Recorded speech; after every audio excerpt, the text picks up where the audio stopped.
With no further ado, I'm going to just introduce you to today's speaker. I'm really delighted to welcome Dr. Richard Purves to give this first seminar. The title is A Match Made in Scotland, the Relationship Between Alcohol and Football, which is a fascinating topic.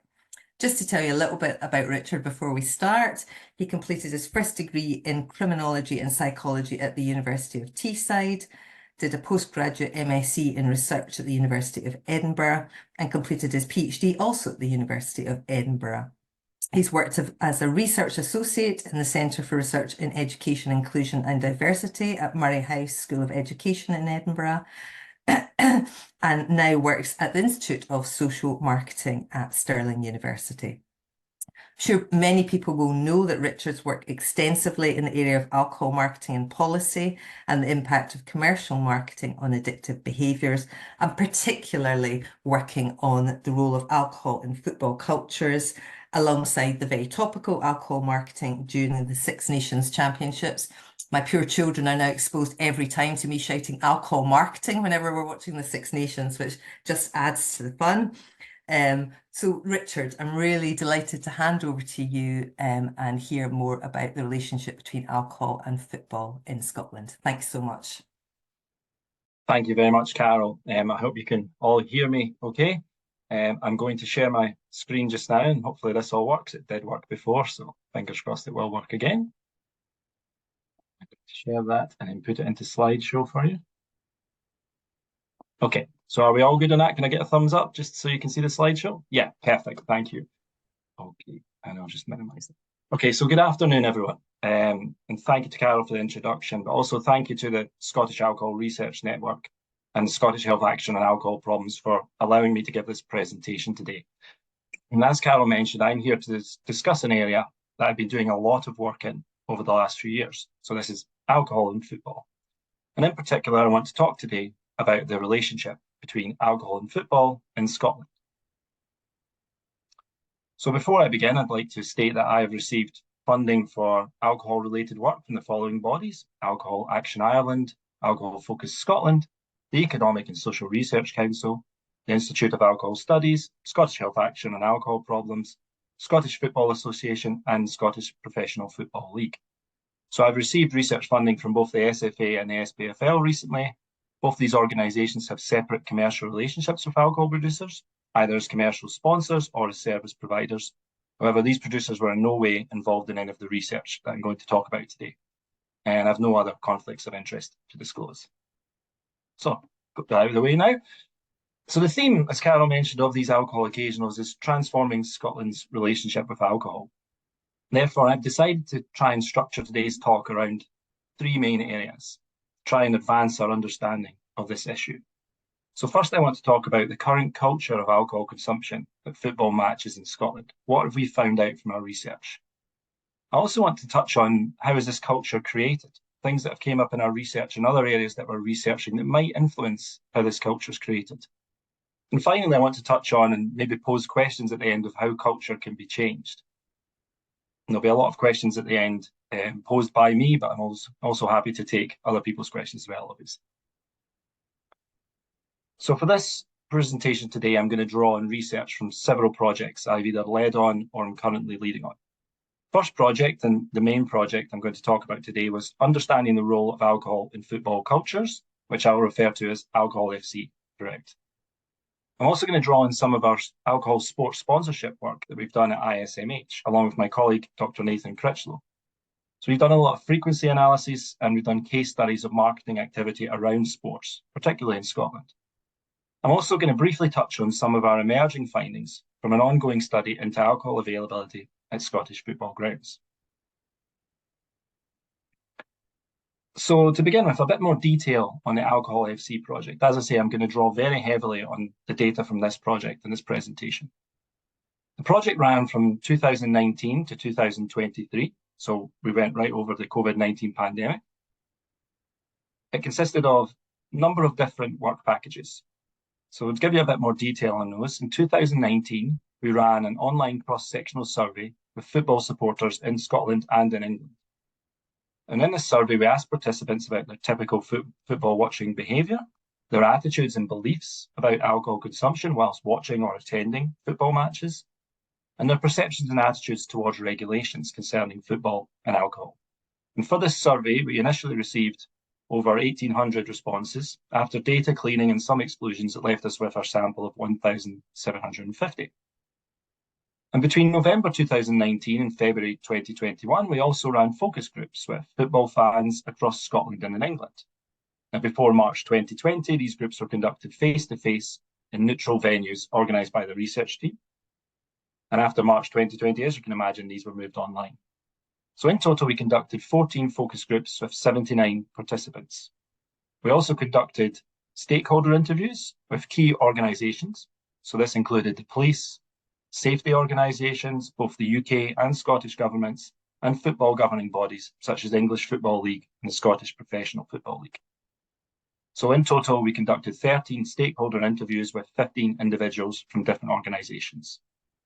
And finally, we used a participatory research method called photo voice, where football fans used cameras to document their match days, and they took pictures of anything that they saw related to the theme of alcohol, anything that they thought was important.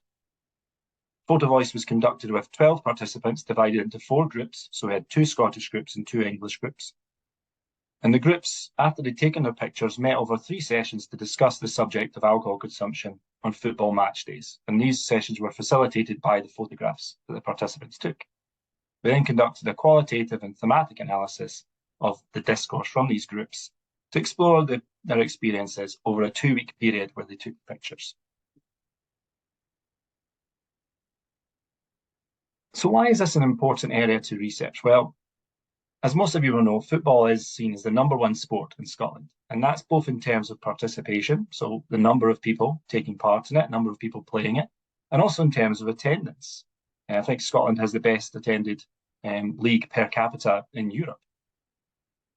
And in Scotland, alcohol continues to be a significant public health issue. So in 2020, 1,190 people in Scotland died due to a cause wholly attributable to alcohol, an average of nearly 23 people per week. And football can act as a space for socialisation into a routine type of alcohol consumption. It's often binge-based, and we'll talk more about that in this presentation. And the harms that might come from alcohol consumption at football matches have implications for a vast number of stakeholders. So this can include the police, health services, supporters themselves, other supporters, and their families. So it's an important area to research, and it can give us a real insight into alcohol consumption and the culture of alcohol consumption in Scotland.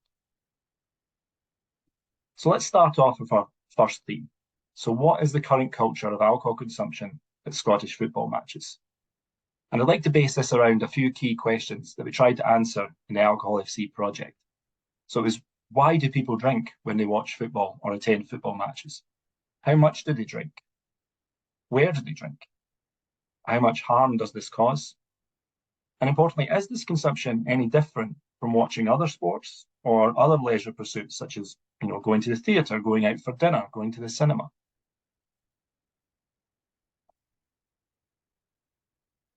So, starting with data from our Alcohol FC project, football fans in our survey were of the opinion that alcohol consumption is normal at football matches. If we look at the survey data here, first red circle there, we see a high level of agreement from football fans in both Scotland and in England that alcohol at football grounds is acceptable. This was 74% overall, but if we'd split it between Scotland and England, it was still 60% of Scottish fans who agreed that drinking alcohol at football matches or stadiums is acceptable. Supporters who said they attended matches more frequently were more likely to agree that it's acceptable to consume alcohol at football and that it should be available. And the second thing I want to note here is that overall, approximately half of supporters surveyed agreed that most people attending football matches will have consumed alcohol beforehand. This opinion varied amongst supporters, for example. Again, those who attended matches more frequently were more likely to agree that people had consumed alcohol. So alcohol is currently seen as a normal thing, it's an acceptable thing, and the expectation is that people who are attending matches will have consumed the alcohol beforehand. And this view was echoed by the vast majority of supporters we interviewed in both Scotland and in England. So the pub was this habitual location for this routine alcohol consumption. And most of this alcohol consumption took place before the match. So a good quote here from one of our Scottish fans: "It's just part of the football experience. It's just what you do. You meet your mates in the pub, you go to the game. That's just the way things are." So much of the drinking at football matches takes place in pubs before the match. It's a central meeting place and a space for socialisation. Sometimes the drinking seems more important than attending the match itself. So the first quote we have here, again, it's your social day. You're meeting the boys. I would say the majority of Saturday home games are revolving around the social aspect of going for a few drinks and having a bolero. And the second quote here sums up the point about sometimes the drinking being more important than attending the match. I think the biggest thing for me, especially at away games, is the social thing of seeing my mates, catching up with my mates, having a drink, having a laugh. To be honest, it's maybe more important than the 90 minutes for me. I mean, obviously that's what I care about, but the before and after is what I really remember. So when we talked to these groups as well, we talked about the idea of meeting up in somewhere else, meeting up in a coffee shop, a restaurant, somewhere else that doesn't involve alcohol. It was seen as almost laughable, the prospect of meeting somewhere that wasn't a pub, because that was the natural thing that they did. And where and how football fans drink actually depended greatly on which team they supported and how busy the match was going to be, so the amount of supporters that were going on to the match. So as I've kind of touched on in some of those quotes, going to an away match is a very different experience for many than going to a home match. So for example, fans who followed teams with larger numbers of supporters, travelling supporters, mentioned that they find it difficult to have that sociable drink in a pub before the match because they're just not allowed in due to the large numbers of travelling fans. Therefore, much of their consumption will take place either on a bus or on a train travelling to matches or outside the ground. And if a pub is excessively busy, fans will often purchase more than one drink at a time if they're allowed to gain entry, as we can see in the image on the left there from our photo voice, where the fan is actually describing himself as double parked because the bar is so busy. I wanted to go up. There's no point buying one. Queuing for the bar is a waste of time. It wastes that drinking time. So it's actually really impressive. He's managed to take a picture with one hand and hold 2 pints in the other hand.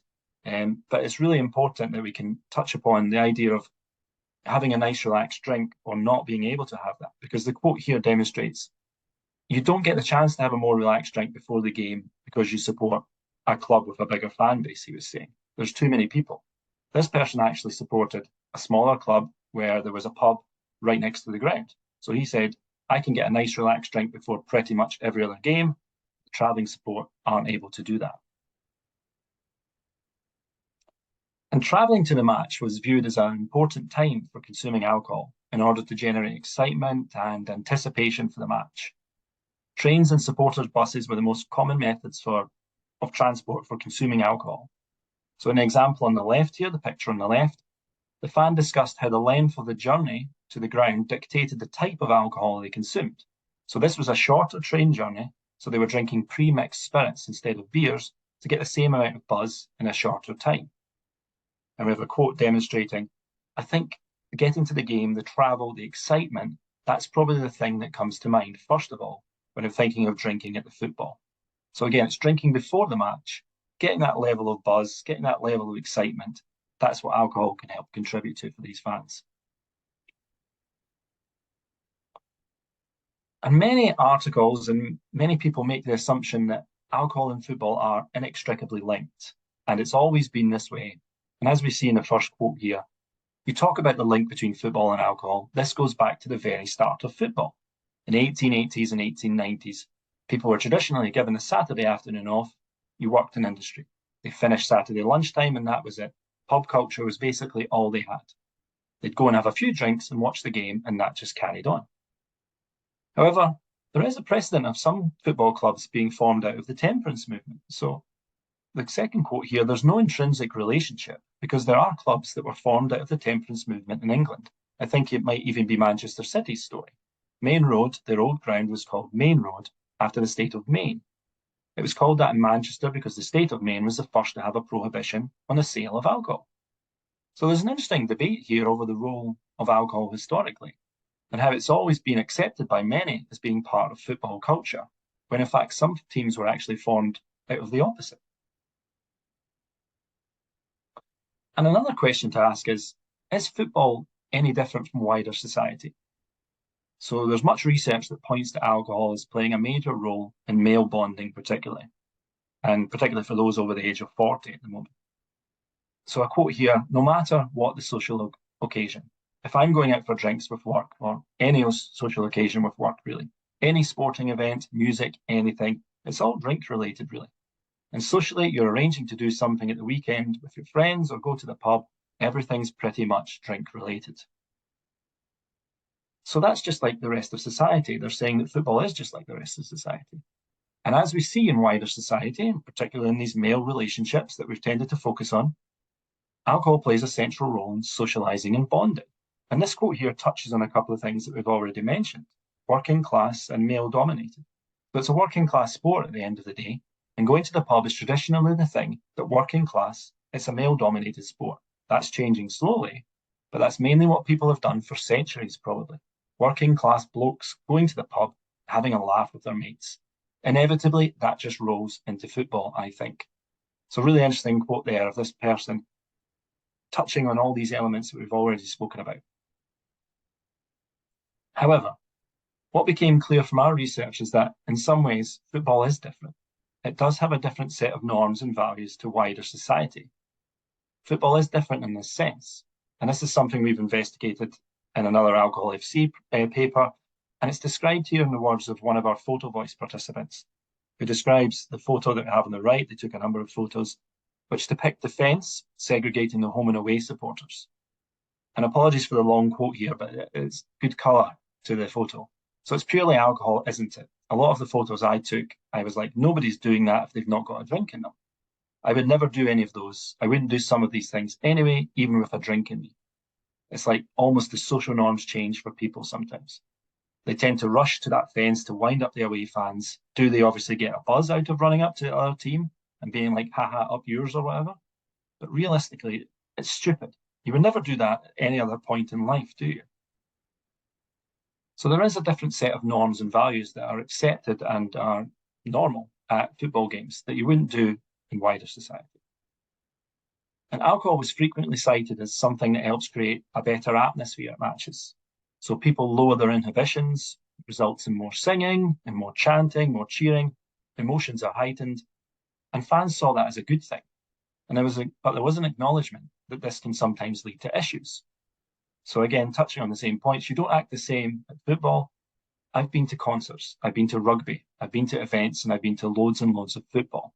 And you don't act the same at these events. It's rivalry, it's tribalism, it's different, it's absolutely a different culture. It's culturally different. There's a rivalry where you're going to cause as much bother as you can. And when you put drink on top of that, it spills over and it becomes unmanageable sometimes. So there's an acknowledgement there that although it reflects wider society, the norms and values around football can be different.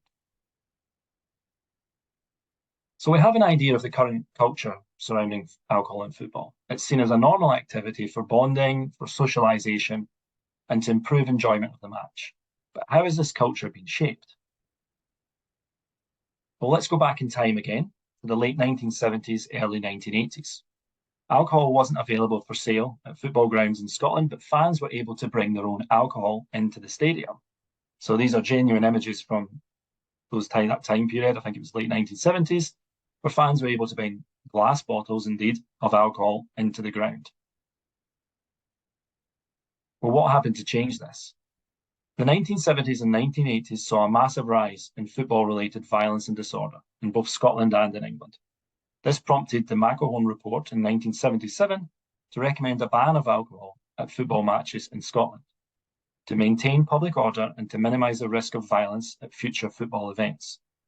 And this reached a culmination at the 1980 Scottish Cup final, where a mass pitch invasion and violent clashes involving fans of Celtic and Rangers, Scotland's two largest teams, resulted in mounted police being deployed to clear the pitch whilst it was being televised live to a national audience. We have a quote here, the 1980 shame game has been referred to, very notorious in Scottish football. It was like a scene from the movie 300, except the air was full of beer bottles instead of arrows. So this is a real turning point for Scottish football. And the result was that the level of violence was largely attributed to the volume of alcohol consumed by the fans. And following the events of this cup final, an Act of Parliament was passed to ban alcohol, including the sale of alcohol, at all sporting grounds in Scotland. Now, a really important point here, and one we'll come back to, is that in 2007, this ban was lifted for rugby games. But the sale of alcohol is still banned at men's football games in Scotland, with the exception of hospitality areas. And to give a bit more detail on the specific legislation and its development, in Scotland, Part 5 of the Criminal Justice Scotland Act in 1980 was entitled Sporting Events Control of Alcohol, and it detailed a targeted approach to football stadia and football events occurring at those stadia by listing the affected stadia and listing the classes of sporting events where the ban in those stadia would apply. So, for example, matches within the divisions of the Scottish Football League. Then in 1995, the Criminal Law Consolidation Act effectively replaced the 1980 Act and aimed to modernise the ban and controls around alcohol. So this new act introduced rules around the timing of the ban on alcohol, stating that 2 hours before the match and 1 hour after was the period of a designated sporting event, and that alcohol should be banned at this time, except in hospitality areas. So this act also introduced rules around visibility of the pitch in areas where alcohol can be consumed. So currently, it's illegal to take alcohol into a football stadium. It's illegal to consume alcohol within sight of a football pitch. It's illegal to enter a football stadium whilst drunk, and it's illegal to consume alcohol on official transport to football matches. And it's only legally available to purchase within hospitality areas, and the consumption within these hospitality areas overlooking the field of play is prohibited unless, say, blinds or curtains are closed. So how do football fans believe this current legislation surrounding alcohol in football shapes their drinking culture? What impact might restricting this availability have on their behaviour? One of the most striking differences between our Scottish and English photo voice groups was that with taking alcohol into the grounds. So during our Scottish photo voice groups, we had many discussions about people taking alcohol into football stadia, or people being seen doing it, people being seen drinking in the stands. This was viewed as a regular occurrence. Most of the examples we had actually involved Buckfast as well. This is obviously a very small sample of people, very small sample of fans across Scotland. And I'm not saying it doesn't go on in England, I'm sure it does. But it was more obviously an issue for the Scottish football fans in our photo voice groups. And here's a really interesting example of how fans will maximise their opportunity for consumption, to do as much drinking as they can in a limited time period. So this was one of our photo voice fans saying, he took this picture here whilst he was waiting in the queue for the pub. So he said, there's people pre-drinking in line for the pub. There's always people drinking on the train, but I just don't think I've ever clocked people actually drinking in line for the pub before. I think people would just want to sort of maximise their consumption before the game. Obviously to be as drunk as they want to. If they're going to be sitting there for 90 odd minutes and they don't have a drink, people want to get as drunk beforehand as they can. So he found this quite astonishing that people had purchased alcohol and were drinking it in the queue for the pub before they could get in. And as I touched upon, the evidence of binge drinking before a match was much more obvious in Scotland from our photo voice groups, and especially Buckfast. Here we have another picture of Buckfast. So it begs the question, could allowing alcohol to be sold at games have a positive impact, or would this just increase overall consumption? And that's what this photo voice participant was talking about here. Because what happens now is people drink outside the ground. Now, to drink outside the ground, you're not going to take 20 cans of lager to the game. It's too much. So what you tend to do is you tend to drink spirits or you drink Buckfast. In Scotland, that's what we'll do, and we'll drink Bucky. You're still consuming the same amount of alcohol, but it's just how it's done. It's done differently. It has to be done quicker because you're outside. And for anyone who's not familiar with Buckfast, I realise we have some international attendees today. It's a highly caffeinated tonic wine product, which is reasonably strong. I think it's about 12 to 15%. So like a wine. It tastes absolutely vile, but I hope there's no fans of Buckfast that have insulted it. And we've already seen a fan buying multiple drinks at the one time. The bar is busy, get two at once, get your money's worth, get the most you can within a certain allotted time slot. And there were a lot of people doing this, and this was the discussion we had in the photo voice groups. But the example on the right that I have here depicts a fan who went to hospitality at a match, and this hospitality included complimentary alcohol. So what he actually took a picture of here was the fact that he'd got whiskey. So he admitted to getting whiskey so he could get his money's worth. But he also told a really interesting story that his dad was supposed to go along with him, but his dad was either driving or had to drive the next day and wasn't going to be able to drink as much as he wanted to. So he decided not to go along because it just wasn't worth it for him. So alcohol is the main draw for hospitality. I think the quote was, "You're not there for the three-course meal." So you get a meal included, but the main draw, the main positive for people going along to these matches in Scotland is having the availability of alcohol there. And as I've touched upon, currently I have a situation where football fans feel unfairly treated, and this is especially compared to rugby. So this fan here took a picture of their travel back from a match, and the reason they took this picture is because Murrayfield Stadium is in the background there, where Scotland play their rugby matches. And they were trying to make the point about football fans being treated differently to rugby fans. And this is something that comes up time and time again whenever there's talk of the legislation surrounding alcohol in sports in Scotland. So their quote was, "There's this perception, that we can't have alcohol in the grounds because we wouldn't be able to behave." And that sort of stigma goes all the way back to a Celtic Rangers Cup final. So there's still that stigma. So I do think that football fans are regarded as, lower down the social hierarchy. But we've talked about legislation, but legislation is not the only thing to influence alcohol culture at football matches.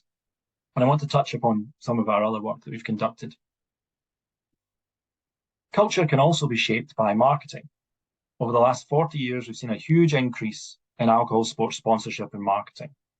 Alcohol is positioned as an essential part of watching football. Sponsorship arrangements encompass shirt sponsorship, pitch-side advertising boards, branded products, merchandise, social media presence, fan zones where alcohol is available, and exclusive porridge rights in the stadium where alcohol is sold. So in Scotland, as with the rest of the UK, there's no statutory regulation of alcohol marketing or sponsorship. And at ISMH, we have a substantial portfolio of research looking at the relationship between alcohol and sport, including sponsorship by alcohol companies, with much of it focusing on Scotland. For example, we've looked in detail at the sponsorship relations in professional football and rugby in Scotland, as well as the Rugby Six Nations Championship. And we've also looked at sponsorship across 10 top flight leagues in Europe to place alcohol sponsorship in Scotland in a wider context. And some of our key headline findings from these studies, we found that out of 10 top flight football leagues in Europe, Scotland had the second highest proportion of alcohol sponsors in 2022. So 6.4% of all the sponsors in this top flight league in Scotland, as opposed to 2.6% average across Europe. And in the work we did in 2022 and in work we'd previously done in 2019, half of the teams in the Scottish Premiership, the top division, had an alcohol company as one of their main sponsors or partners. And for some of this work, we looked at the frequency of alcohol marketing in televised broadcasts. We found that during the TV broadcast of Celtic versus Motherwell in a Scottish Cup match, an alcohol reference appeared on average once every 71 seconds. And just a bit more detail on the study looking at the 10 European leagues, which shows Scotland in second place here, with Belgium at the top.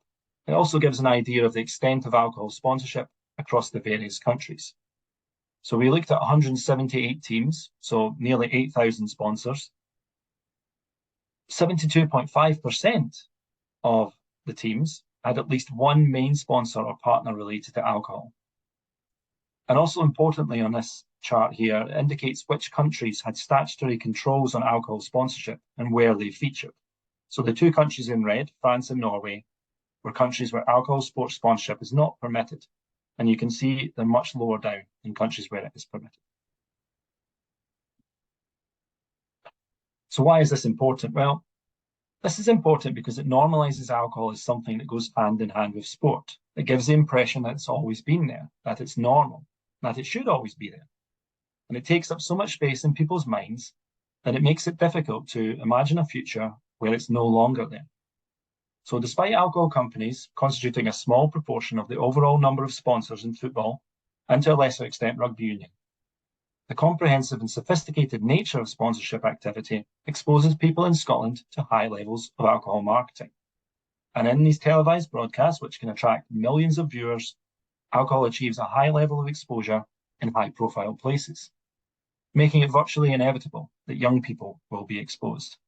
And that's something I want to talk about in a bit more detail.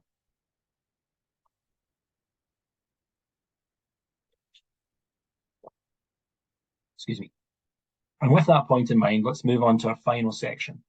What can be done to change culture? So I borrowed this image here from a report Alcohol Focus Scotland released, where the Children's Parliament investigated an alcohol-free childhood. So this image was drawn by a young person aged between 9 and 11. And they said, "I remember my brother's football match. There were alcohol advertisements all around the pitch." So we can see here that young people are being exposed to alcohol marketing when they either go to matches or they watch matches on television. And as I mentioned previously, alcohol sponsorship is currently self-regulated by the alcohol industry, guidelines issued by the Portman Group and the Advertising Standards Authority. These guidelines state that prior to sponsoring an event, team or activity, drinks companies must use their reasonable endeavours to obtain data on the expected participant's audience or spectator profile to ensure at least the aggregate of 75% are aged over 18. So they must also not imply or suggest that alcohol enhances sporting performance or social success. So we can see here a really tenuous number of 75%. How would you make sure that 75% of the audience are over 18? And indeed, even if 25% of the audience are under 18, think about how many millions are watching football matches. It's still a huge amount. However, the Scottish Government recently consulted on a raft of measures to limit overall exposure to alcohol marketing. And within this consultation, there are specific elements on sports sponsorship. So this might be about to change. We might be about to see movement on sports sponsorship in Scotland, but nothing confirmed just yet. One of these reasons was there was strong opposition to the Scottish Government's consultation for banning alcohol sponsorship. But there is evidence that young people and those in recovery are particularly susceptible to the influence of alcohol marketing. Research has shown that young people recall seeing alcohol sponsorship on a weekly basis, and that they're able to associate specific alcohol brands with sports sponsorship. A systematic review has also found a positive association between exposure to alcohol marketing and alcohol consumption. So these findings highlight the need for statutory restrictions to protect people, particularly young and vulnerable, from the influence of alcohol sports sponsorship. And this has been the basis for two recent campaigns from Alcohol Focus Scotland and Scottish Health Action on Alcohol Problems, calling for an end to sports sponsorship. But we have also seen many examples of the alcohol industry circumventing alcohol marketing restrictions, especially when it comes to sponsorship. So for example, during our study where we looked at the Euro 2016 football tournament held in France, we found that Carlsberg, one of the main sponsors of the tournament, used alibi marketing, which is using colours, fonts, slogans, or other elements of their branding to continue their sponsorship of the tournament, despite alcohol sponsorship of sporting events being prohibited in France. We've also recently seen examples of what we're calling surrogate marketing, used in both rugby union and football, where the no or low alcohol variation of products, such as Heineken 0.0 and Guinness 0.0, have replaced the standard brand name. Really interesting turn of events. Recently, this has extended into other sports, including the Olympics, where we'll see for the first time an alcohol brand, Corona Zero, as a major sponsor of the Summer Games. So we're actually seeing an increase in alcohol sponsorship in some sports, albeit for their lower alcohol versions. So the important point is any potential restrictions in Scotland would need to carefully think about how they would address these types of marketing activity. And if we take the view that current drinking culture is shaped by, among other things, existing legislation, then this might be one way to influence how, where, and when football fans consume alcohol. So a popular view among many football-related stakeholders, including the police, was that by allowing fans in Scotland to drink at football matches, it might mean that fans enter the stadium earlier and consume alcohol in what they term a more regulated environment, instead of drinking it on the streets. So a quote here from Supporters Direct Scotland, a fan organisation. I think football has changed a lot in the 40 years since then, and society has also changed a lot. So the laws were designed with a different society, a different game of football, and a different physical environment in mind. I think the legislation is it's there in place of fear of what is going to happen if you relax it. And a quote from Police Scotland here, it would also potentially stop the mad rush of fans trying to get into the stadium close before kickoff. So you could argue that could make it a bit safer. And if we go back to the Alcohol FC survey, we see fans also indicated strong support for alcohol being available at football matches, with 3/4 of supporters agreeing that alcohol should be available at football. Now, this support was greater amongst English football fans because it is available at football grounds in England. But there was still a majority view amongst Scottish fans, 64%, that alcohol should be available at football matches. But an interesting point to consider here is the potential impact of the existing legislation in Scotland, and whether this has an impact on fans' views of alcohol and how acceptable is it? Is that the reason for that lower agreement there? And again, from our Alcohol FC survey, here we see a breakdown of those different elements of the current legislation, and to what extent those surveyed agreed that they are in need of change. So drinking in sight of the pitch is currently illegal in both Scotland and in England, so there was strong support for that element to be changed, along with being able to drink alcohol on official transport to matches. There was less support for entering stadia drunk and taking alcohol into stadia being changed. But we also found that 61% of supporters surveyed in Scotland would like to see the regulation prohibiting alcohol sales in Scotland changed. And the issue of changing legislation to allow the sale of alcohol at Scottish football grounds has been brought up many times, both in the media and in the Scottish Parliament. So as previously mentioned, the comparison between football and rugby, it's regularly brought up, it's regularly discussed through the media. Fans at Scottish football feeling very hard done by, seen as second-class citizens. It's also been discussed, changing legislation, as a useful source of revenue for Scottish football clubs. And recently, the issue was discussed as a source of national embarrassment, framed as a source of national embarrassment by the media, because Scotland was the only host stadium where alcohol wasn't available at the Euro 2020 football tournament, which was played across a number of European countries. And politicians also regularly contribute to the topic. So we had some examples here of former Scottish Party leaders Jim Murphy of Labour and Ruth Davidson of the Conservatives calling for a review of the legislation. Now, interestingly, this often coincides with local or general elections, so the cynic in me would assume this is just to gather votes rather than any actual engagement with the debate. And there actually remain concerns over supporter behaviour in Scotland.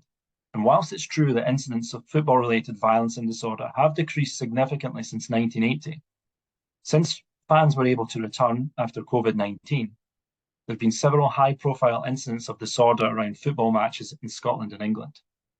We've seen an increase in ultra supporters at many clubs in Scotland, and the use of pyrotechnics is also becoming more widespread. There is no doubt this is still a result of behaviour of a minority of fans, but it raises the concern over fans' behaviour. And of course, there's not universal support for changing this legislation. So in addition to those safety concerns, there are legitimate concerns regarding the public health impact of allowing alcohol to be sold at football grounds in Scotland. Increasing availability usually increases consumption, which in turn can lead to increased harms. So it's important to understand what impact allowing alcohol sales at Scottish football grounds would have on consumption. Would it change at all? Would it just be displaced from outside the ground into the ground? Would it be increased? Would it be lowered? We don't know. We've seen that where alcohol is available, there's usually increased marketing activity surrounding the point of sale to promote the alcohol, which means increased exposure to alcohol marketing and sponsorship. And obviously this is a particular concern for children and young people and people in recovery who are currently going along to matches and not being exposed to this. There's also concern over the normalisation of alcohol as an ordinary commodity. So if we think back to that slide where fans supported alcohol being available, I asked the question, does the current legislation impact on how normal fans think alcohol is? So making alcohol available at football matches might remove that invisible line where alcohol within the stadium is not currently viewed as normal. So we have to take that into account of what impact that might have. And what about aligning football with other sports to make it fair on football fans? So as you've seen, many football fans feel hard done by. Fans of rugby can freely consume alcohol at the matches, also at their seats during the matches. However, there is an increasing view within rugby that alcohol is causing problems, and there are recent examples where rugby bodies have tried to address this. For example, Wales Principality Stadium introduced alcohol-free zones after complaints from fans about people drinking too much, causing trouble, and getting up, going to the bar or the toilet constantly during the match. This season, we've also seen England's Twickenham Stadium introduce an alcohol-free zone, which came as a surprise to some people who were sitting there because it wasn't communicated effectively. And the recent World Cup in Qatar, where the availability of alcohol at the match itself was restricted, was very contentious when it was announced because Budweiser were one of the main sponsors of the tournament. But after the tournament, there were many reports that this actually improved the experience for many fans, particularly female supporters who reported that they felt safer in the crowd because alcohol wasn't being consumed in. So just to summarise the talk, the current culture of alcohol consumption at Scottish football is based on socialising and generating a buzz before the match. People are getting drunk, people are drinking to get that excitement level raised before the match. And this has been influenced by the current legislation, so where and when they can drink influences how they drink, but also by increasing corporate influences which normalise alcohol's association with sport. And measures to restrict alcohol sponsorship could have a positive impact on this association. And some stakeholders believe that changes to alcohol availability could have an impact on safety, getting fans into the stadium earlier, avoiding that crush, having them in a more regulated environment. But there are other concerns regarding alcohol consumption and football-related violence and disorder that would need to be considered. And so finally, I just wanted to end with a few questions, which we can maybe discuss, but also I'm happy to discuss any other questions people might have. So a few questions left to ponder. Is there any place for alcohol at football matches in Scotland, or indeed at any sporting events? How does that future look? Should other sports such as rugby align with football, or should football align with rugby, or should there be wholesale change at both ends? Should the Scottish Government ban alcohol sponsorship? Should they take action on this? But what place is there for alibi or surrogate marketing in the future? How do people feel about Heineken 0.0 at football matches? Is that different to just Heineken? I'd just like to thank my colleagues from ISMH, Amber Morgan, Dr. Nathan Critchlow and Jack Martin for helping me with the work that we've done today. And thank you to all the funders of the research as well. Thank you for listening. Thank you, Richard. That was absolutely fascinating. I'm so pleased we've got this longer period of time for these seminars so we can kind of really dig into the range of studies that you've done. There's a few questions in the chat, but I'm just going to kick off by asking you a bit about men masculinities in sport. And work that I've been involved in the past has looked at how men in midlife have kind of forged friendships through drinking and maintained friendships through drinking, and how the pub is the kind of natural place that you go to do these things. And it sounds very much like that's what a lot of your men are talking about, the pubs being a central place. But I wondered if there was any kind of contradictory or contrasting narratives there, with some men trying to drink less but finding it very difficult to do so. Maybe that wasn't the sample that you had. Yeah, we had a little bit of that. So when you're talking about that, interesting, I realise I don't have any. Well, I did have one quote from a female supporter in there, but we did have female supporters involved, and they had a similar drinking culture to the men because they wanted to fit in. It was the same thing. And it was actually a female who took a picture of signed coffee in a pub and saying, I would never have a coffee though. Like I would never have that before a match. I would just have alcohol.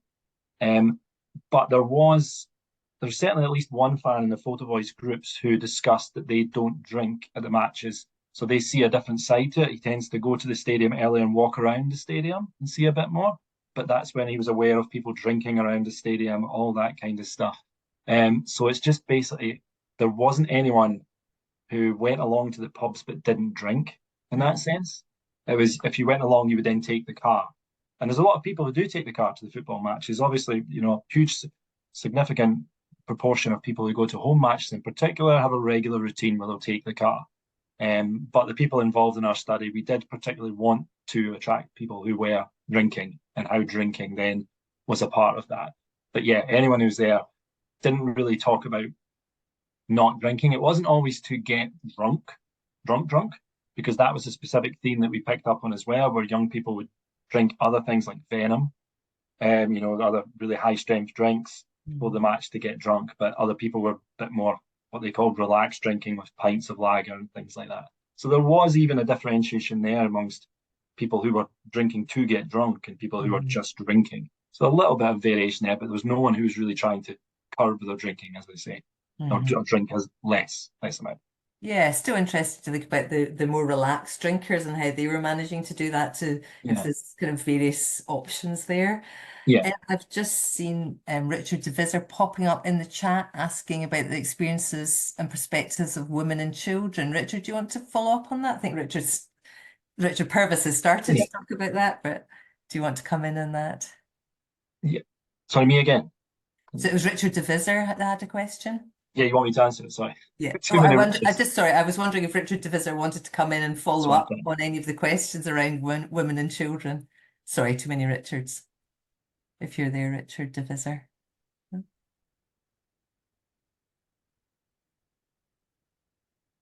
Might not working. Okay. So yes, it was to hear or explore more about the experiences and perspectives of women and children, Richard Purves. As I say, when we had it in context, when we talked to the female supporters, their experiences were very similar to the men's.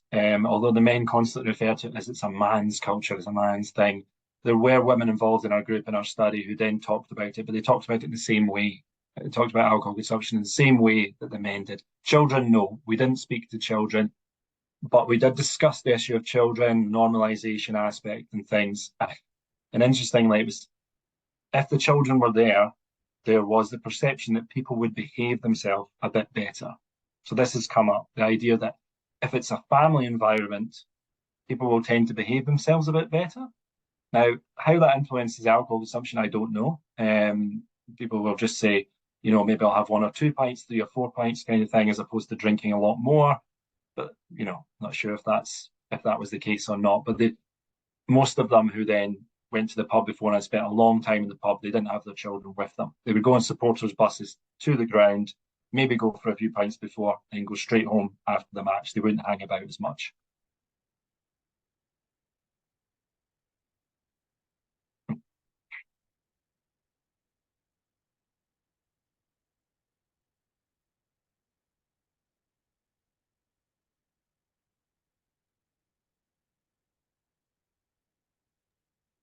Thank you. Somebody's pressed the right button. Thank you so much. Thank you, Richard. Sorry about that glitch. I'd like to go across to Germany now in Eurovision fashion and go to Frank Lindemann, please, who's made a couple of points about the Olympic Committee and another study about football games. Frank. Yes, I just read about this study that domestic abuse is alcohol one of the contributors when people come back from the game. And the earlier the game, the more time they have to drink, and the harder is the shape of violence in domestic settings.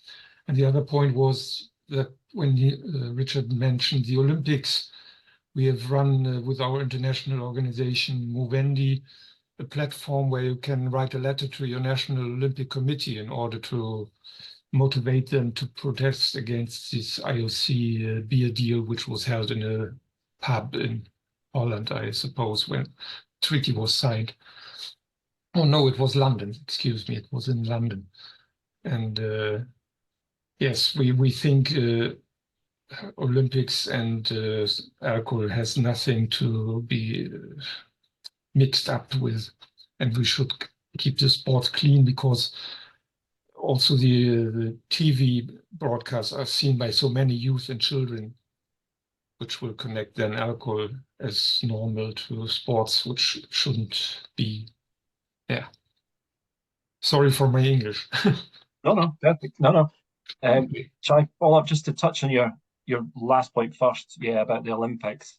Obviously, AB InBev are the sponsors. So although it's Corona Zero, which is being touted as the brand which will sponsor it, it's the Paris Olympics. So again, we're seeing surrogate marketing there.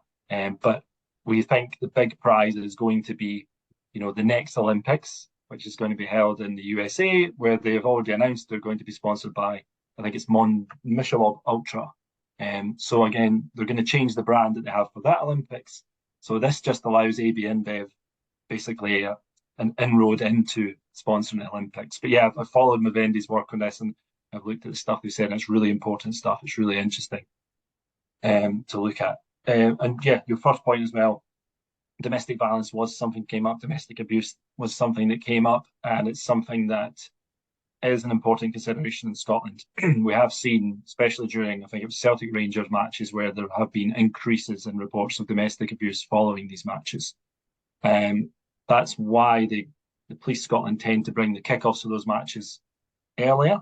But what we've seen is people will, although they won't have much time to go to the pub beforehand, they'll tend to preload anyway. They'll preload their drinking at home, they'll start drinking earlier, and they'll drink on the buses towards that match. So again, that's something that we'd keep a close eye on moving forward. If there was any change in legislation, definitely be something that would have to be considered as well.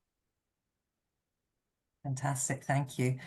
Graham Callender, hello. Would you like to come in and ask your question, Graham? Hopefully, yeah, thanks, Carol. Thank you. I would be interested, Richard, if there was any reports from any of your participants around cocaine and alcohol use. I know that there had been some analysis done at football grounds in Scotland where, I don't know, there must have been swabbing bathrooms, and there was quite a high percentage or quite a high amount of cocaine found in some of the water. And certainly you see it on social media a lot, the links between cocaine, alcohol, and particularly the ultra movements in Scotland. And I'm interested in your thoughts. Yeah, this has been increasing concern, even right back to where we started Alcohol FC. Football safety officers were talking about that. There was a much greater concern for them for violence and disorder than alcohol was. So it's been something that we've monitored all the way through. In one of our papers, we explicitly talk about the link between alcohol and cocaine use, and how this has been a new form of what we call the carnivalesque. So the way that people are acting and the rise of ultras and everything, we touch on this. It's an issue close to my heart, as I just put together a research proposal to look at this. However, it was not successfully funded, but we haven't given up hope. Because it is an issue that comes up time and time again. Even a recent round of interviews we've been doing talking about alcohol availability, the main concern with regards to disorder is this cocaine use. Obviously, it's much easier to get in the ground for people. It's much easier for them to do, and all the safety officers are aware of it and are aware of it being a problem and are trying to address it. But yeah, it was definitely talked about. It's definitely on the rise, and it's a real concern, I think. Thank you. I'd like to go over to Canada now, please, where Adam Kohlberg's got a question about a comparison with Canada and hockey and alcohol advertising, please. Adam.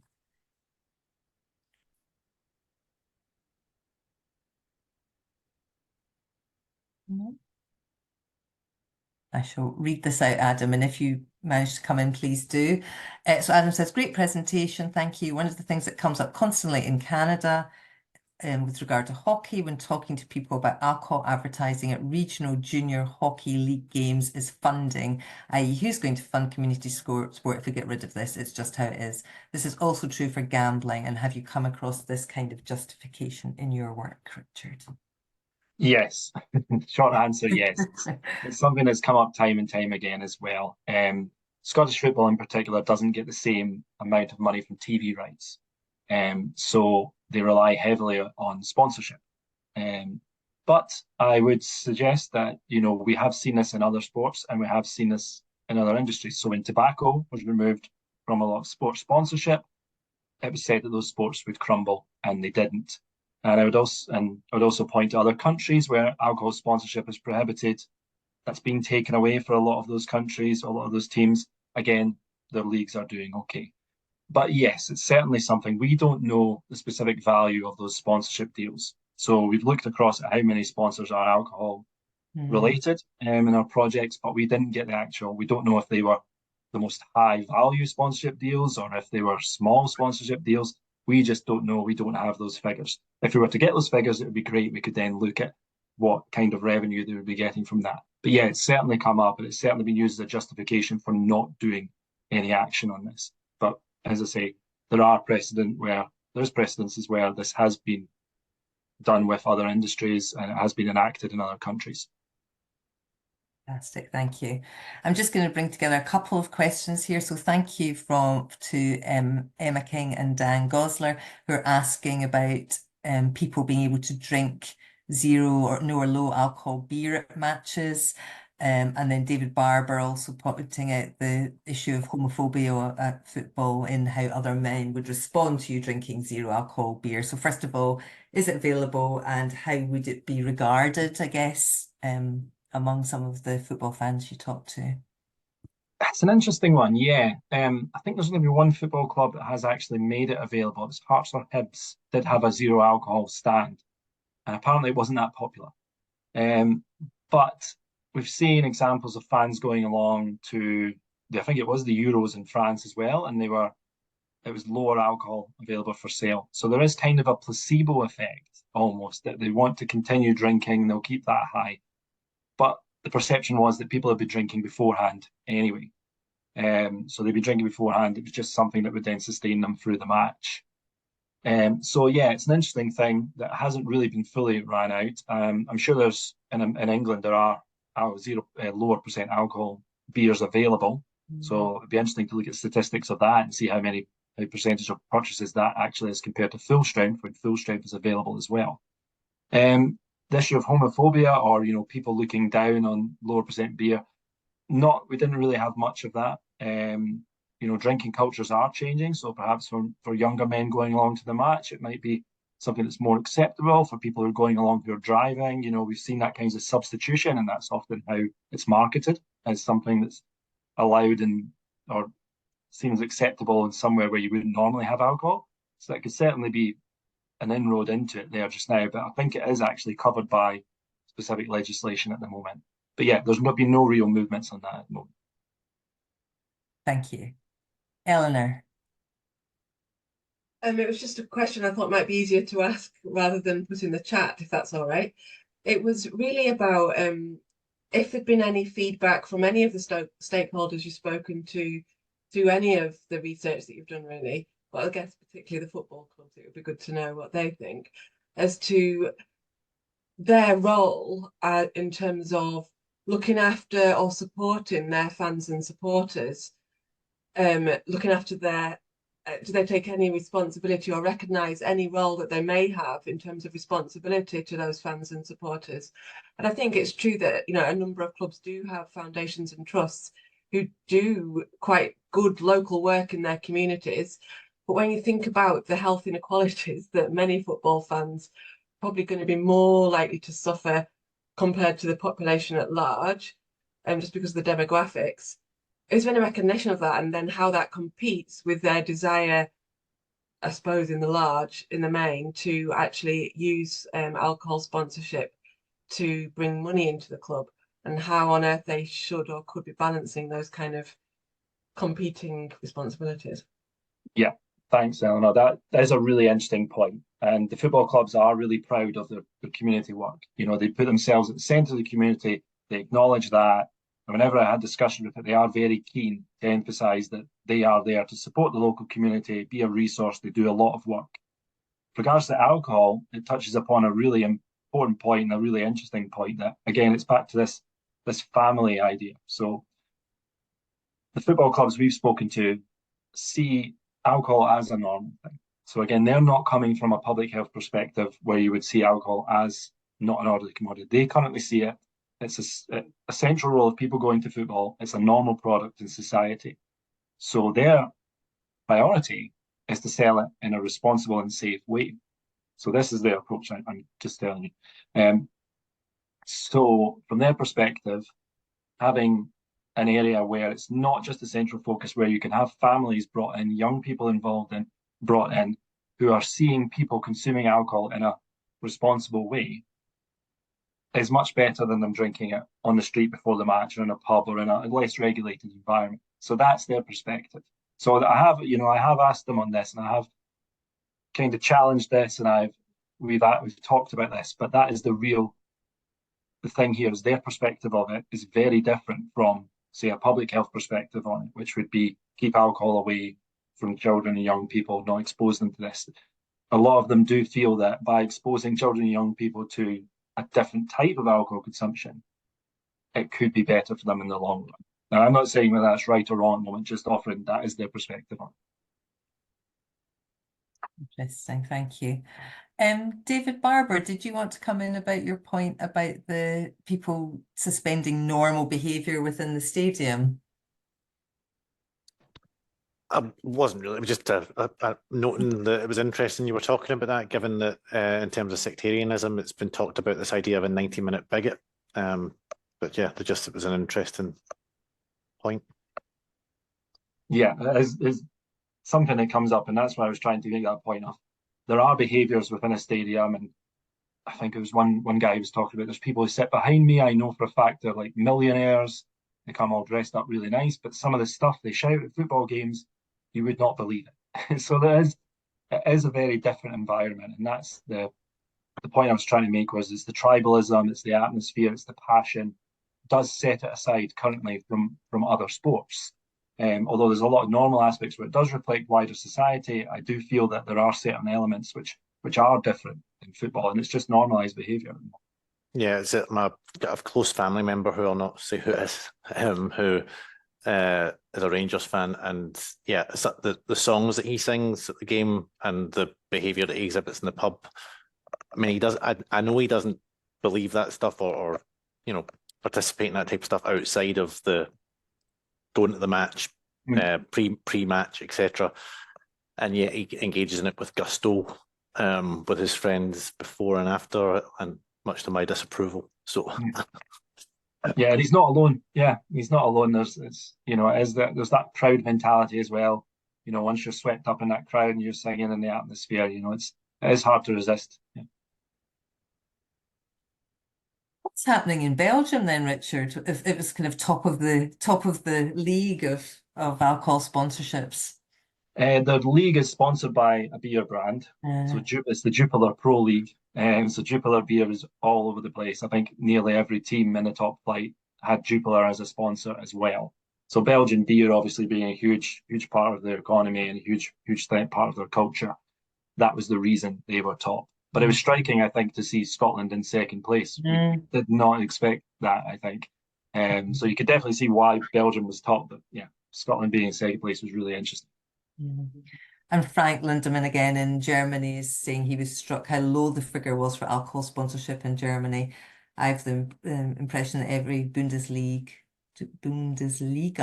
club has a connection to next door's beer brand. Now more and more sport betting companies taking over the sponsorship, just another unhealthy industry. And of course we see that here as well, the gambling companies as well as the alcohol companies. Yeah, definitely. I think that was the actual case in Germany as well. I think it was a lot more because we actually looked at all the sponsors and tried to categorise them and say it was nearly 8,000 sponsors. And it was Amber Morgan, our colleague, who went through those lines of sponsorship. It was an incredible bit of work we have there.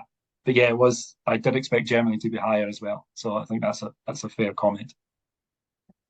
Graham. Thank you. Just sort of slightly different sort of angle, but just reflecting on everything, I think there's a real challenge for everyone in the sort of public health research area to try and come up with solutions here. I think I was really struck by, Richard, the thing around the sort of working class comparisons of football compared to that slightly more middle class approach of rugby and other sports, and football fans feeling at the lower down the pecking order. I think there's also a perception in Scotland, and it's not something that I personally believe in, of some of the public health approaches are very much from a middle class perspective. And I think it does throw up a bit of a challenge in terms of what we do around football. I think the licensing stuff it hasn't prevented people from drinking, clearly. So I suppose that's a dilemma that we have, isn't it? And I think it's maybe just something for us all as a sector to consider how we go forward. I think all your participants have been very candid in terms of that they think that alcohol should be available. Lived experience talking, and it's a really difficult balance, isn't it? Yeah, I think that's a really important point, that the class level, the sort of being perceived as underclass and being perceived as working class. I mean, they are very forthcoming about that, and they're very, happily saying, oh yeah, it's a working class sport, we're working class people, we do this. But the perception of rugby fans being able to do it is what really irks football fans. And I think even rugby fans that I've spoken to as well, or people who go along to both sports, do see that as an issue. They do see that as a dividing issue, the almost hypocrisy there of being able to do it in one area and one another. But again, when I've spoken to, say, police organisations, safety organisations, they will say, but the crowd behaves differently. So it's all from that safety perspective, not the health perspective, not the actual amount of alcohol they're consuming, which again, people who go to rugby matches will probably say, yeah, I mean, there's a lot more alcohol consumption going on, obviously, but they'll get drunker and drunker and drunker as the match goes on. But it's all from that policing and safety perspective of there's more potential for disorder at a football match. There are more instances of disorder in MC pyrotechnics and this rise of the ultras and all that stuff coming through is other ways of addressing it. So the public health argument is actually quite low down for a lot of these organisations. And that's the interesting thing that I've discovered in this, coming from this public health background and looking at it from this more wide-ranging, overarching perspective. When you talk to people in football, that's way down the considerations, way down the list of priorities. It's about getting people in and out safely, making sure they all go home safely. So yeah, it really needs a good bit of thinking about it, I think. Fantastic. Thank you, Richard. That's been a really, really fascinating session, and I hope that the conversations will continue, the thinking will continue, and some of the dilemmas and the solutions will continue. So thank you so much for that.